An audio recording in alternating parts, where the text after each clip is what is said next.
ছোটবেলায় ঠাকুরের প্রসাদে প্রথম খেয়েছিলাম এই সাদা মাটা অথচ মন ভরানো কলমি শাক ভাজা।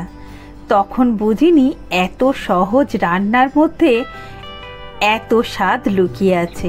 নমস্কার বন্ধুরা, দীপার পিওর ভেজি সকলকে স্বাগত। আজকে তৈরি করে দেখাবো একেবারে ঘরোয়াভাবে কলমি শাকের রেসিপি। নমস্কার, ঘরোয়া নতুনত্ব এবং ঠাকুর বাড়ির ছোঁয়ায় নিরামিষ রেসিপি কলমি শাক ভাজা, একেবারেই নতুন ধরনের। এই রেসিপিতে না আছে কোনো পেঁয়াজ রসুন, তবুও স্বাদে ভরপুর এই রেসিপি, এবং নিরামিষের দিনে যে কোনো সময় এই রেসিপিটা তৈরি করে নিতে পারেন। তার জন্য গ্যাসের মধ্যে একটা কড়াই বসিয়ে তার মধ্যে দিয়ে দিলাম 2 চামচ সর্ষের তেল। তেলটা ভালোভাবে গরম হয়ে গেলে এর মধ্যে দিয়ে দেব 1 চামচ বাদাম, আর বাদামটাকে এখানে ভেজে নিতে হবে। এখানে আমি চীনা বাদাম দিয়েছি। বাদামটা ভাজার সময় গ্যাসের ফ্লেমটাকে একটু কমিয়ে রাখলে এর স্বাদটা কিন্তু ভালো হবে, না হলে বাদামটা পুড়ে যেতে পারে।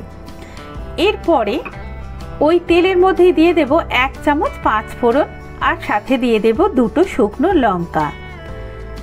লঙ্কার 5 ফোড়নটা 10 সেকেন্ড ফ্রাই হয়ে যাওয়ার পরে যখন ফোড়নের গন্ধটা বের হবে তখন তার মধ্যে দিয়ে দিলাম 1 চামচ সাদা তিল।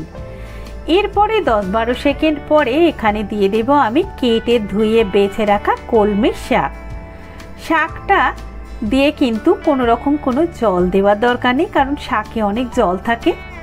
শাকটা দিয়ে ভালোভাবে নাড়িয়ে চাড়িয়ে মিশিয়ে নিতে হবে। তারপরে একটু মেশানো হয়ে গেলে যখন একটু নরম হয়ে যাবে তখন এর মধ্যে পরিমাণ মতো নুন দিয়ে দিতে হবে। নুনটা দিয়ে আবারও ভালোভাবে এটাকে মিশিয়ে নিতে হবে। বন্ধুরা, এই শাক ভাজা খেতে এতটা ভালো লাগে, একবার বানিয়ে খাবেন এইভাবে, দেখবেন খুবই ভালো লাগবে। ঢাকা দিয়ে 10 মিনিট রেখে দেব। 10 মিনিট পর ঢাকনাটা খুলে আর একবার ভালো করে মিশিয়ে নেব। নিরামিষের দিনে এই রেসিপিটা যদি তৈরি করেন, এই শাক ভাজার গরম গরম ধোঁয়া ওটা ভাতের সাথে খেলে আপনার 1 থালা ভাত এই শাক ভাজা দিয়ে খাওয়া হয়ে যাবে। এরপরে এর মধ্যে দিয়ে দেব আমি 1 চামচ চিনি আর 2টো কাঁচা লঙ্কা। নিরামিষ রেসিপিতে একটু চিনি দিলে স্বাদটা কিন্তু একটু বেড়ে যায়। তারপরে ভালো করে এটাকে মিশিয়ে নিতে হবে, নাড়িয়ে চাড়িয়ে নরম করে নিতে হবে। যতটা সুন্দরভাবে ভাজা হবে এর স্বাদটা কিন্তু ততটাই ভালো লাগবে।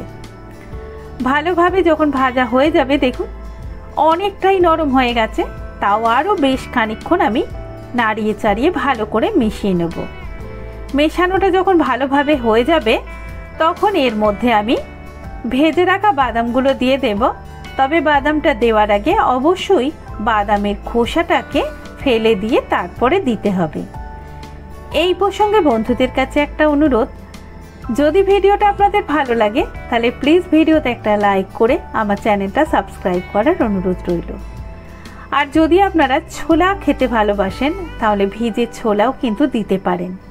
সবশেষে 1/2 চামচেরও কম একটু ঘি দিয়ে ভালো করে নাড়িয়ে চাড়িয়ে নিয়ে রেসিপিটা আমি এখানে শেষ করব।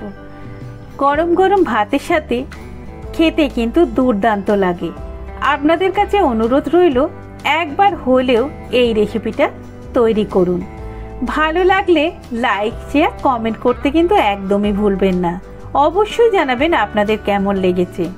আর এই রকম নিরামিষ রেসিপি পাওয়ার জন্য আমার চ্যানেলটা সাবস্ক্রাইব করে নিয়ে আমার সাথে থাকবেন। দেখা হচ্ছে আগামীকাল আরও একটা নতুন রেসিপি নিয়ে। এতক্ষণ ভালো থাকবেন, সুস্থ থাকবেন। এতক্ষণ ধরে আমার সঙ্গে থাকার জন্য অনেক অনেক ধন্যবাদ।